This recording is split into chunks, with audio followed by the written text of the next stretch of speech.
ফিলিস্তিনিদের অবরুদ্ধ গাজা উপত্যকায় বাস্তুচ্যুতদের ক্যাম্পে আবারও হামলা চালিয়েছে ইসরায়েল। এতে অন্তত ৩০ জন নিহত হয়েছেন, আহত হয়েছেন আরও ৬০ জন। মঙ্গলবার ১০ সেপ্টেম্বর ভোর হওয়ার আগ মুহূর্তে গাজার দক্ষিণাঞ্চলীয় এলাকায় নিরাপদ অঞ্চল বলে ঘোষিত বাস্তুচ্যুতদের একটি তাঁবু ক্যাম্পে এই হামলা চালায় ইসরায়েল। গাজার বেসামরিক প্রতিরক্ষা দপ্তর জানিয়েছে, মঙ্গলবার ভোরে খান ইউনিসের আল-মাওয়াসি এলাকায় অন্তত ২০টি তাঁবুতে হামলা চালানো হয়। উদ্ধারকারীদের বরাতে আন্তর্জাতিক গণমাধ্যমগুলো জানিয়েছে, হামলার পর তারা তাঁবুগুলোতে ৯ মিটার অর্থাৎ ৩০ ফুট পর্যন্ত গভীর গর্ত খুঁজে পেয়েছেন। ভুক্তভোগী সবাইকে উদ্ধারের চেষ্টা চলছে।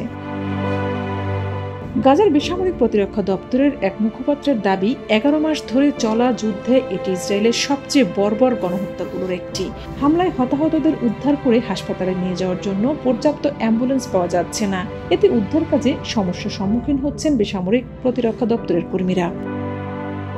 বিশ্ব গণমাধ্যমগুলো বলছে, ইসরায়েলি সেনাবাহিনীর খান ইউনুস ও নিকটবর্তী রাফা স্থল আক্রমণের সময় উপকূলীয় এই অঞ্চলটিকে নিরাপদ অঞ্চল ঘোষণা করা হয়েছিল। এরপর থেকে আল-মাওয়াসির এই ক্যাম্পেই থাকতে বাধ্য হচ্ছেন ফিলিস্তিনিরা।